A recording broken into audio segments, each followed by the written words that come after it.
रायबरेली के साथ जिस सीट पर अब तक बीजेपी का सस्पेंस बना हुआ था वो सीट है कैसरगंज। कैसरगंज सीट पर बृजभूषण शरण सिंह का टिकट आखिरकार बीजेपी ने काट दिया। महिला पहलवानों वाला विवाद बृजभूषण को भारी पड़ गया। हालांकि बृजभूषण के लिए राहत की बात यह रही कि कैसरगंज का टिकट बृजभूषण के परिवार के बाहर नहीं गया। कैसरगंज सीट से बीजेपी ने बृजभूषण शरण सिंह के छोटे बेटे को टिकट दे दिया। करण भूषण सिंह सिर्फ 34 साल के हैं। इसी साल फरवरी में यूपी कुश्ती संघ के अध्यक्ष बने। डबल ट्रैप शूटिंग के नेशनल खिलाड़ी रह चुके हैं। करण के पास वकालत की डिग्री है। ऑस्ट्रेलिया से बिजनेस मैनेजमेंट का कोर्स भी कर चुके हैं। यह करण भूषण का पहला चुनाव होगा और वो कल कैसरगंज से नामांकन दाखिल कर देंगे। कैसरगंज सीट पर 20 मई को वोटिंग है। करण भूषण सिंह का टिकट कंफर्म होने पर वो अपने पिता बृजभूषण के पास गए, उनके पैर छुए और वहां पर करण भूषण के नारे लग रहे थे। देखिए वहां क्या माहौल था।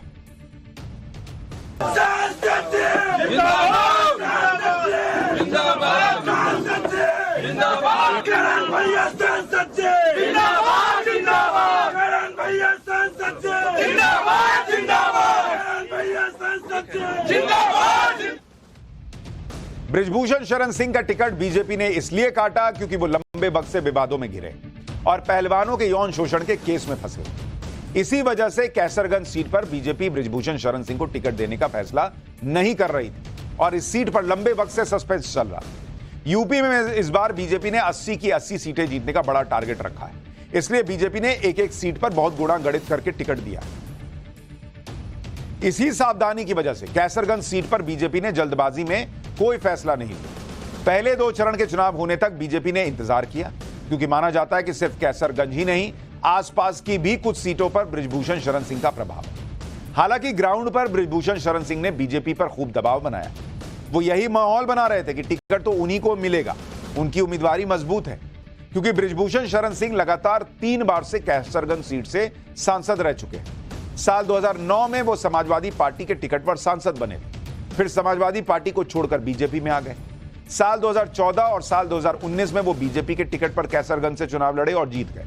लेकिन इस बार बीजेपी ने उनके ऊपर लगे आरोपों को देखते हुए उनका टिकट काट दिया। अब बृजभूषण कह रहे हैं कि वो पार्टी के फैसले से खुश है। सुन लीजिए क्या कह रहे हैं वो भी। पूरे क्षेत्र में खुशी का माहौल है और पार्टी को धन्यवाद है। अब ये तो क्षेत्र में निकलेंगे तब देखेंगे कि अभी 4-5 दिन से क्षेत्र में निकले नहीं है। पूरे क्षेत्र में खुशी का माहौल है और पार्टी को धन्यवाद है। अब ये तो क्षेत्र में निकलेंगे तब देखेंगे कि अभी 4-5 दिन से क्षेत्र में निकले नहीं है।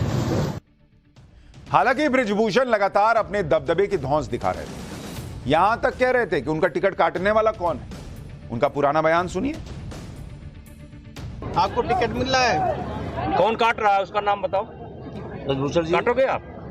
नहीं, सोशल मीडिया में काफी काम चल रहा है। काटोगे आप? आपका नाम नहीं है उसमें। काटोगे?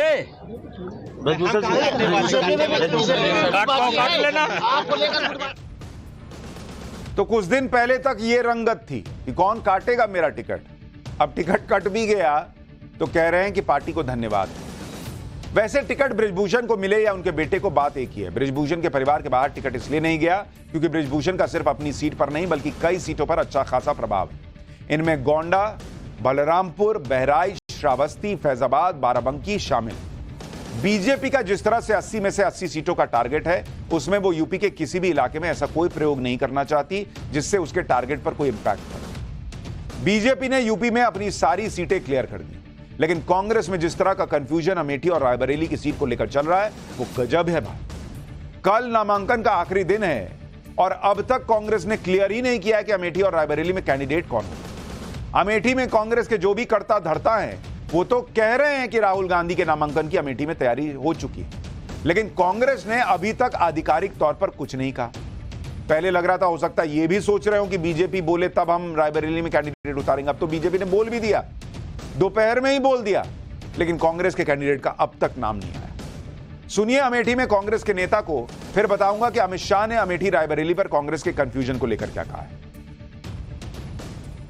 राहुल गांधी जी नामांकन करेंगे। करेंगे? कल राहुल गांधी जी नामांकन करेंगे। कौन कौन रहेगा? और भारी संख्या में लोग रहेंगे।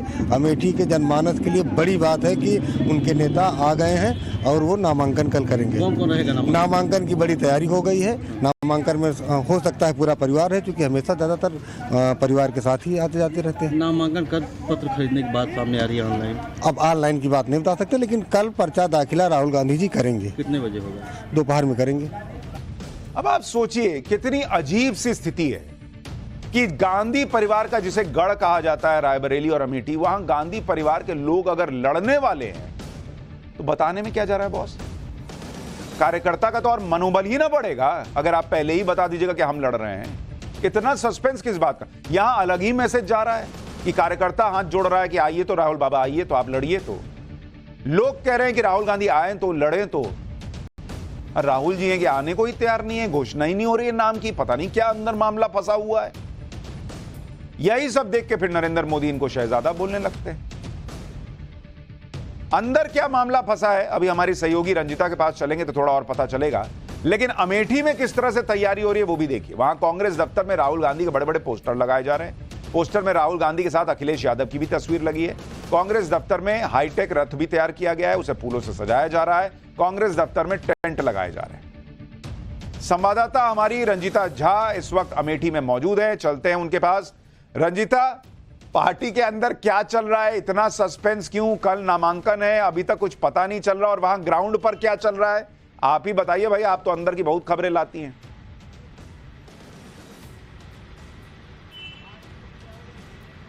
सुशांत, देखिए कांग्रेस पार्टी की यही दुविधा है। कार्यकर्ता कह रहा है राहुल गांधी आते क्यों नहीं, और राहुल गांधी का नाम कांग्रेस पार्टी लिस्ट से जारी करती क्यों नहीं। यही सवाल के बीच में अमेठी से दिल्ली तक मचा हुआ है। लेकिन अमेठी की जनता बिल्कुल, हम कह सकते हैं कि उनका मोरल हाई है। वो कह रहे हैं कि हमें उम्मीदवारी की घोषणा का इंतजार नहीं है, हमने अपनी तैयारी पूरी रखी हुई है। राहुल गांधी आएंगे और अमेठी का बेटा है और राहुल गांधी को चुनाव लड़ने की जरूरत नहीं है, जनता चुनाव लड़ेगी। लेकिन चुनौती राहुल गांधी के सामने वही स्मृति ईरानी है जिन्होंने 2019 में राहुल गांधी को अमेठी से बाहर भगाया था। इस बार फिर नामांकन अगर करते हैं तो 5वीं बार राहुल गांधी यहां से अमेठी से नामांकन करेंगे। लेकिन आधिकारिक घोषणा जिस पर सवाल लगातार उठ रहे हैं कि क्या ये कांग्रेस पार्टी की कोई स्ट्रैटेजी है या फिर अभी भी कोई सस्पेंस बचा है, कोई कंफ्यूजन बचा है।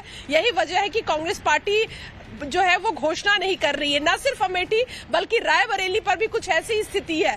ये कहा जा रहा था कि राहुल गांधी अपना गुजरात का दौरा रद्द कर चुके हैं, लेकिन जो नेताओं से हमारी बात हुई, राहुल गांधी का कोई गुजरात का दौरा नहीं था, चुनावी कोई सभा नहीं थी। हाँ, राष्ट्रीय अध्यक्ष का भले ही वहां कार्यक्रम था, प्रियंका गांधी का एक कार्यक्रम रद्द हुआ है और एक कार्यक्रम में वो जा रही है। तो बताया ये जा रहा है कि प्रियंका गांधी भी कल अमेठी में मौजूद रहेंगी। लेकिन ये तमाम जो खबरें आ रही है वो छनकर आ रही है, सूत्रों के मुताबिक आ रही है। अभी तक रंजिता, वहां जो ये कांग्रेस का दफ्तर है वहां पोस्टर वोस्टर लगने शुरू हो गए हैं। कांग्रेस बीट के रिपोर्टर पहुंच चुके हैं। बिल्कुल बिल्कुल, पोस्टर लगने लगे हैं, टेंट वाला आ चुका है, गद्दे वाला आ चुका है। वो बार बार पूछ रहा था वहां के नेताओं से, जिला अध्यक्षों से कि आखिर इसको रखा कहां जाए, राहुल गांधी कब तक आएंगे। तो सवाल उनके मन में भी है, लेकिन जब कैमरा खुलता है तो कहते हैं कि नहीं नहीं, सवाल नहीं है, राहुल गांधी तो आ रहे हैं, हमारे नेता हैं, हमारे भाई हैं। ये वैसा है रंजिता कि पूरा टेंट लग गया, खाना क्या मेन्यू जो है वो लग गया, सारे सब कुछ हो गया, बारात आ चुकी है, घोड़ी आ चुकी है, लेकिन दूल्हा कौन है ये अभी पता ही नहीं है। और सब अपने अपने दावे ठोक रहे हैं कि फलाना होगा और दूसरा होगा या वही होगा या कौन होगा। अब देखते हैं कल इस बारात में कौन नजर आता है। बहुत बहुत धन्यवाद रंजिता, आप अमेठी में हैं, वहां से आपसे रिपोर्ट लेते रहेंगे। अमेठी में वहां कांग्रेस के कार्यकर्ता कह रहे हैं कि राहुल गांधी को वहां से लड़ना चाहिए। ऐसा लगता है कि ये कार्यकर्ता भी राहुल गांधी के लिए कोई अहमियत नहीं रखते, क्योंकि अगर ऐसा होता तो पहले ही फैसला करके बता दिया जाता कि तुम लोग काहे परेशान हो रहे, मैं लड़ूंगा ना अमेठी रायबरेली में कांग्रेस के लोग बार बार कह रहे हैं कि राहुल गांधी से चुनाव लड़ने के लिए कोई आए तो। ये लोग अपने ही लोगों को अनसुना कर रहे हैं। अमेठी और रायबरेली में अपने गढ़ में गांधी परिवार का इस तरह से चुनाव लड़ने को लेकर सस्पेंस बनाए रखना बीजेपी कांग्रेस के लो कॉन्फिडेंस के तौर पर इसे देख रही है। सुनिए इस पर अमित शाह क्या कह रहे हैं। लड़ेंगे या नहीं लड़ेंगे वो भी मुझे मालूम नहीं है, मगर मेरा मानना है कि इतना कंफ्यूजन रखना ही उनको आत्मविश्वास नहीं है वो दिखाता है। उत्तर प्रदेश में जिस प्रकार की आज स्थिति बनी है वो अपनी परंपरागत सीटें छोड़कर भागे हैं। मैं नहीं मानता वो लड़ने की हिम्मत कर पाएंगे। अब आप सोचिए, ये हालत हो गई है कि रायबरेली अमेठी में कांग्रेस